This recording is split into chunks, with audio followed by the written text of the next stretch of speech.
মঞ্চে আসীন অসংখ্য গণিত উলামায়ে কেরাম, সামনে বসা নবী প্রেমিক, অলি প্রেমিক, মাহফিল প্রেমিক, কোরআন সুন্নাহ প্রেমিক, আশিক রাসূল ভাইরা, পর্দার অন্তর আড়ালের মা ও বোনেরা, যুবক আমার সাথী ভাইরা, ছোট ছোট কলিজার টুকরারা, সবার প্রতি আন্তরিক সালাম। আসসালামু আলাইকুম ওয়া রাহমাতুল্লাহি ওয়া বারাকাতুহু। সর্বপ্রথম মহান আল্লাহ সুবহানাহু ওয়া তাআলার দরবারে অসংখ্য গণিত শুকরিয়া, যে আল্লাহ দয়া করে, মায়া করে, মহাব্বত করে আল্লাহ পাকের অসংখ্য গণিত বান্দাবান্দি থেকে যাচাই করে, বাছাই করে, নির্বাচিত করে আজকের এই আজিমুশান বেহেশতের বাগানে আসার, বসার, কিছু বলার, শ্রবণ করার তৌফিকটুকুন দান করেছেন। সে আল্লাহর দরবারে শুকরিয়া আদায় করা দরকার আছে কি নাই? আসুন সকলে একবার অন্তরস্থল থেকে সবটুকুন আবেগকে উজাড় করে মহাব্বতের সাথে সমবেত কণ্ঠে রাতের এই নিস্তব্ধতাকে বন্ধ করার লক্ষ্যে সিংহের মতো গর্জন দিয়ে চিৎকার করে বলি আলহামদুলিল্লাহ। জবান খুলে আর একটু জোরে বলি আলহামদুলিল্লাহ। সাথে সাথে লক্ষ কোটি দরুদ ও সালাম জানাই আল্লাহর সৃষ্টি জগতের যিনি প্রথম এবং প্রধান আকর্ষণ, সমস্ত নবী রাসূলদের মাথার মুকুট, শামসুল হিদায়াত, আফতাবে নবুয়ত, শাহে রিসালাত, আপনার নবী, আমার নবী, तमाम বিশ্ব জগতের নবী, ইমামুল আম্বিয়া, আশরাফুল আম্বিয়া, শামসুদ দুহা, বদরুদ দুজা, নূরুল হুদা, নূরুন আলা নূর, সাইয়্যিদানা শফিয়ানা হাবিবানা ও মাওলানা মুহাম্মদ সাল্লাল্লাহু আলাইহি ওয়াসাল্লামের কদম মোবারকে দরুদ ও সালাম যেন আল্লাহ কবুল আর মঞ্জুর করে বলি আমিন। আর একটু জোরে বলি আমিন। প্রিয় উপস্থিতি, আপনাদের কি ঘুম চলে আসছে? আওয়াজ এত ছোট কেন? উন্মুক্ত আকাশে, খোলা আকাশের নিচে সুন্দর মনোরম পরিবেশে বসতে পেরে খুশি না বেজার? আরেকটু জোরে বলি খুশি না বেজার? আরেকটু জোরে বলি না সুবহানাল্লাহ। তাইলে দেখেন, আমরা এমন এক নবীর উম্মত যিনি ইমামুল আম্বিয়া, সমস্ত নবীদের ইমাম, আর তরিকতের যিনি আমাদের শায়েখ উনি ইমামুল আউলিয়া, যিনি সমস্ত আউলিয়াদের ইমাম। আবার মাযহাবগতভাবে আমরা হানাফি, আমাদের মাযহাবের ইমাম হলো ইমামে আজম, যিনি সমস্ত ইমামদের বড়। বড় করে বলি না সুবহানাল্লাহ। আর আমরা যারা এখানে বসেছি আমরা বড় সৌভাগ্যবান, কারণ আমরা আকীদায়ে আহলে সুন্নাত। আমি কোরআনের যে আয়াতটুকুন তেলাওয়াত করেছি, আল্লাহ সুবহানাহু ওয়া তাআলা ইরশাদ করেন, আল আখিল্লাউ ইয়াওমা ইদিন বা'দুহুম লিবা'দিন আদুবুন ইল্লাল মুত্তাকিন। চিৎকার করে বলি সুবহানাল্লাহ। সেদিন কিয়ামতের দিন আল আখিল্লাউ ইয়াওমা ইদিন বা'দুহুম লিবা'দিন, ভাই ভাইয়ের শত্রু হয়ে যাবে, আপন বলতে কাউকে খুঁজে পাওয়া যাবে না। ইল্লাল মুত্তাকিন, একমাত্র মুত্তাকি যারা, পরহেজগার যারা, আল্লাহওয়ালা যারা, তারাই হবে আপনার আমার আপনজন। বড় করে বলি সুবহানাল্লাহ। আমাদের আপনজন একমাত্র কারা? মুত্তাকি যারা, পরহেজগার যারা, আল্লাহর ওলি যারা, আল্লাহওয়ালা যারা। বড় করে বলি সুবহানাল্লাহ।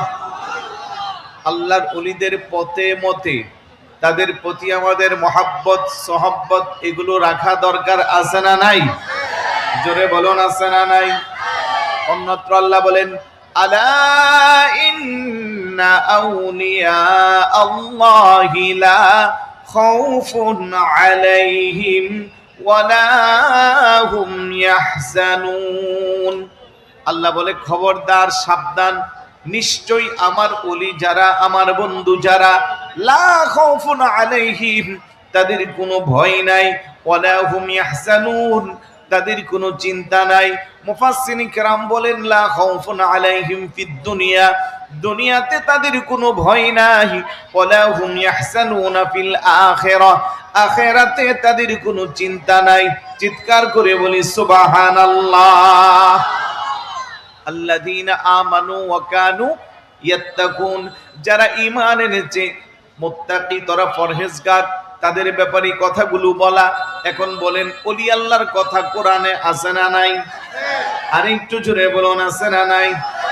আল্লাহ নবী এবার হাদিসের মধ্যে বলে, ইন্না মিন ইবাদিল্লাহি লাউনাসান মা হুম বিআমবিয়া ওয়ালা শুহাদা ইয়াকবিতুহুমুল আমবিয়া ওয়াশ শুহাদা ইয়াউমাল কিয়ামাতি বিমাকানিহিম মিনাল্লাহি তাআলা ক্বালু ইয়া রাসূলাল্লাহ তুখবিরুনা মান হুম ক্বালা হুম কওমুন তাহাব্বু বিরূহিল্লাহি আলা গায়রি আরহামিন ওয়ালা আমওয়ালিন يتعاطونها فوالله إن وجوههم لنور وإنهم على نور لا يخافون إذا خاف الناس ولا يحزنون إذا خزن الناس وقرأ هذه الآية ألا إن أولياء الله لا خوف عليهم ولا هم يحزنون চিৎকার করে বলি সুবহানাল্লাহ। মনোযোগ আসেনি? আমার নবী কো আমার উম্মতের মধ্যে কিছু উম্মত আছে যারা নবীও না, সিদ্দিকও না, শহীদও না, কিন্তু হাসরের ময়দানে আমার আল্লাহ তাদেরকে এত বেশি মর্যাদা দিবে।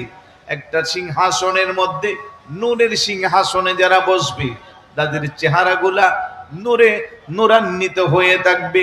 তাদেরকে দেখার পরে নবী যারা, সিদ্দিক যারা, শহীদ যারা, তারা ঈর্ষান্বিত হবে। আল্লাহু আকবার বলবেন না? ঈর্ষা বুঝেননি? হিংসা আর ঈর্ষা দুই রকম। হিংসা হলো নেগেটিভ, ঈর্ষা হলো পজিটিভ। আপনি কারো প্রতি ঈর্ষা করে ভালো কিছু করা, প্রতিযোগিতা করা, এটা খারাপ না, কিন্তু কারো ভালো দেখে হিংসা করা এটা খারাপ। আর হাদিস শরীফে আসছে যারা এই হিংসা করবে তারা একেবারে জলে পড়ে মরে যাবে। ইন্নাল হাসাদা ইয়াকুলুন নার কামা তাকুলুল, হাদিস আছে, শুকনা কাঠকে যেভাবে আগুনে জ্বালায়া দে, হিংসুক ব্যক্তিকে তার হিংসা একবারে এভাবে ছাই করে দে। তাই হিংসা করা যাবে না। আপনি অনেক বড় আলেম, অনেক বড় পীর, অনেক বড় শিল্পপতি, অনেক বড় বংশীয়, অনেক বড় জ্ঞানী, আপনি যত হিংসা করবেন আপনার অবস্থান তত নিচের দিকে যাবে। কথা বলেন ঠিক নিয়া? আর আপনি যত বড় শিক্ষিত হন, যত জ্ঞানী হন, আপনি যত নমনীয় হবেন, আপনি যত হিংসা মুক্ত হবেন, আমার আল্লাহ আপনাকে আরো তত বেশি উপরের দিকে নিয়ে যাবে। তাইলে আমরা হিংসা মুক্ত জীবন গড়তে চাই। বলেন হিংসা, আর একটু জোরে বলুন হিংসা। আর মনে রাখবেন, পৃথিবীতে কোনো মানুষকে ছোট করে দেখা যাবে না। কোনো মানুষকে আপনি ছোট করে দেখার অধিকার আল্লাহ আপনাকে দেন নাই। কারণ ওই ছোট মানুষটাকে যে সৃষ্টি করেছে, আপনাকে আমাকেও তিনি সৃষ্টি করেছে। আজ আমি যাকে ছোট করে দেখছি, হয়তো কোনোদিন তার দরবারে আমাকে হাত পাততেও হতে পারে। এরকম হাজার হাজার প্রমাণ আছে না নাই? তাই আল্লাহর কাছে কার টাকা বেশি, কার বিল্ডিং বেশি, দালান কোঠা বেশি, যশ খ্যাতি বেশি, ক্ষমতা বেশি, জনবল বেশি, বংশ কার ভালো, আল্লাহর কাছে ওইভাবে মূল্যায়ন হয় না। আল্লাহ বলে ইন্না আকরামাকুম ইনদাল্লাহি আতকাকুম, যার তাকওয়া যত বেশি আমি আল্লাহর কাছে তার মর্যাদা তত বেশি। আর একটু জোরে বলি না সুবহানাল্লাহ। এই কথাগুলো বলার কারণ হলো আজকাল আমরা কেমন যেন হিংসাত্মক মনোভাব হয়ে গেছে আমাদের। একজন আরেকজনকে কোনোভাবে সহ্য করতে পারি না। আমার একটা ভাই যদি ভালো অবস্থানে যা, আমার কোনো হিংসা করা দরকার আছে? বরং সে ভালো অবস্থানে গেলে এটা তো আমি প্রাউড ফিল করার কথা। আমার একটা বন্ধু যদি ভালো অবস্থানে যা, আমি হিংসা করলে কি তাকে নামাতে পারবো, কমাতে পারবো? ইজ্জত, সম্মান, যশ, খ্যাতি, উপরে নেওয়া, নিচে নেওয়া, এগুলোর সবকিছুর মালিক কে? আর একটু জোরে বলুন কে? তাইলে আল্লাহর কাজে যারা নাক গলায়, আল্লাহ একজনকে ভালো মর্যাদা দিয়েছে, এই কারণে আপনি সহ্য করতে পারেন না, এই জন্য আপনাকে জল্লা পুইরাই মরতে হবে। সুতরাং এই হিংসাত্মক ভাব আমাদের মন থেকে চিরতরে বিদায় করতে হবে। যে যেই অবস্থানে আসি চাইবো আল্লাহর কাছে, দেওয়ার মালিক আল্লাহ, আর অস্বল্প যাই শুকরিয়া আদায় করব কার? আলহামদুলিল্লাহি আলা কুল্লি হাল। প্রত্যেক অবস্থায় ইমানদার শুকরিয়া আদায় করবে। এই কথাগুলো মাঝে মধ্যে আমি বলবো। আমি যেই বিষয়েই কথা বলি, সামাজিক বেদি আমার আলোচনার পয়েন্টে কিছু কিছু আমি এমনিতেই বলি, হয়তো অনেকের কাছে খারাপ লাগলেও কিছু করার নাই। আপনি একজন রিস্কাওয়ালাকেও ছোট করে দেখার কোনো সুযোগ, কারণ সে রিস্কা চালাই বিদায় আপনি কষ্ট না করে আরামে বসে এক জায়গা থেকে আরেক জায়গায় যেতে পারেন। কথা বলেন ঠিক না? রাস্তা যে জুতা সেলাই করে তাকেও ছোট করে দেখার অধিকার নাই, কারণ আপনার জুতাটা যখন মাঝপথে ছিঁড়ে যায় তখন আপনি খালি পায়ে হাঁটতে হতো যদি সেই পেশায় না থাকতো। কথা বলেন ঠিক কিনা? তাহলে এইভাবে আপনি প্রত্যেকটা মানুষকে নিয়ে ভাবেন, চিন্তা করেন। একজন আমরা আরেকজনের পরিপূরক, সম্পূরক, একজন আমরা আরেকজনের প্রতিরোধক না। আমরা সবাই আল্লাহর বান্দা, আল্লাহর সৃষ্টি। মানুষ হিসেবে আমরা কাউকে ছোট করে দেখব না, কাউকে ঘৃণা করব না। আল্লাহ যেন এই মেন্টালি আমাদের প্রত্যেকের হৃদয়ে জাগ্রত করে, বলি আমিন। জোরে বলি আমিন। আমি বলছিলাম ওই নবী আলাইহিস সালাতু সালামরা আমার নবীর উম্মতের স্পেশাল বান্দাদেরকে যখন আল্লাহ পাক আজিমুস শান জাঁকজমকপূর্ণ অবস্থানে রেখেছেন, দেখে দেখে ওনারা ঈর্ষান্বিত হবেন। ওরা কারা? ওরা তো নবীও না, সিদ্দিকও না, শহীদ হনা। ইন্না ফুজুহাহুম লানুরুন ওয়া ইন্নাহুম আলা নূরিন, যাদের চেহারাগুলো একেবারে নূরে নূরান্বিত। সুবহানাল্লাহ বলবেন না? নূরানি চেহারা দেখতে ভালো লাগে না? একটু জোরে বলুন না, ভালো লাগে না? এই যে আমাদের স্টেজে বসছে, তো যেই কথা বলছিলাম, আল্লাহর হাবিব বলতেছেন ইন্না ফুজুহাহুম লানুরুন ওয়া ইন্নাহুম আলা নূরিন, তাদের চেহারা এত বেশি নূরান্বিত, অন্যান্য নবীরা ঈর্ষান্বিত হয়ে গেছে। বুঝেন না? সাহাবারা জিজ্ঞেস করি, ইয়া রাসূলুল্লাহ, তারা কারা? আমার নবীকে আমার উম্মতের কিছু স্পেশাল উম্মত আছে যারা ইবাদত বন্দেগী রিয়াজত সাধনা করে আল্লাহ আল্লাহ রাসূলকে এত বেশি খুশি করেছে, যাদেরকে কোরআনের ভাষায় ওলিউল্লাহ বলা হয়। বড় করে বলি না সুবহানাল্লাহ। আজকে লা ইয়াখাফুনা ইযা খাফান নাস, সমস্ত মানুষ যখন ভীত সন্ত্রস্ত তখন তাদের কোনো ভয় নাই। সমস্ত মানুষ যখন চিন্তাগ্রস্ত তাদের কোনো চিন্তা নাই। তারা কারা? আমার নবীকে আমার উম্মতের ওলি আল্লাহ যারা। তারপরে আল্লাহর হাবিব তেলাওয়াত করেছেন, আলা ইন্না আউলিয়া আল্লাহি লা খাউফুন আলাইহিম ওয়া লা হুম ইয়াহজানুন। চিৎকার করে বলি সুবহানাল্লাহ। ওলিদের কোনো ভয় নাই, দুনিয়াতে ভয় নাই, আখিরাতে কোনো চিন্তা নাই। আর সেই সমস্ত ওলিদের যিনি ওলি, উনি হলো হুজুর গাউসে পাক আব্দুল কাদের জিলানী রাদিয়াল্লাহু তাআলা। মারহাবা বলবেন না? ওলিদের ওলি যিনি গাউসুল আজম জিলানী, ওলিদের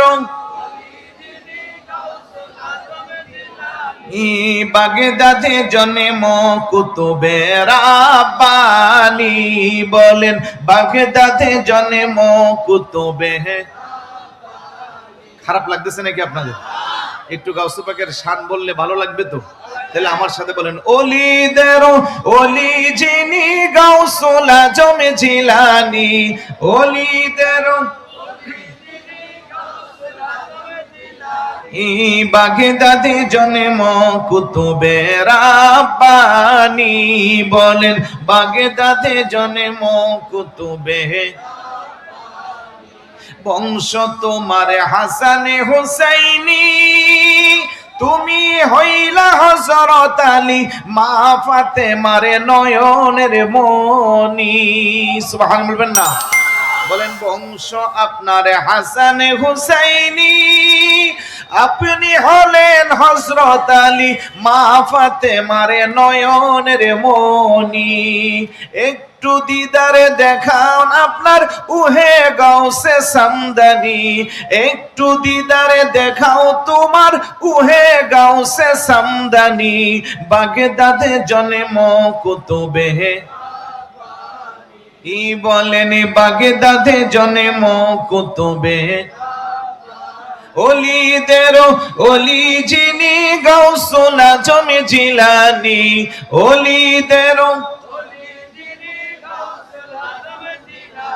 ই বাগদাদে জন্ম কুতুবে,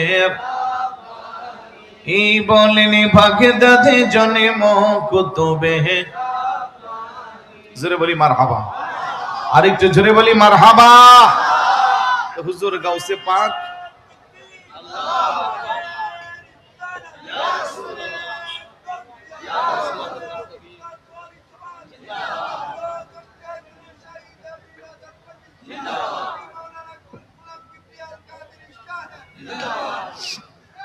হুজুর গাউসে পাক আব্দুল কাদের জিলানী রাদিয়াল্লাহু তাআলা ওলিদের ওলি, ইমামুল আউলিয়া, যিনি আম্মাজানের গর্ভ থেকে ওলি।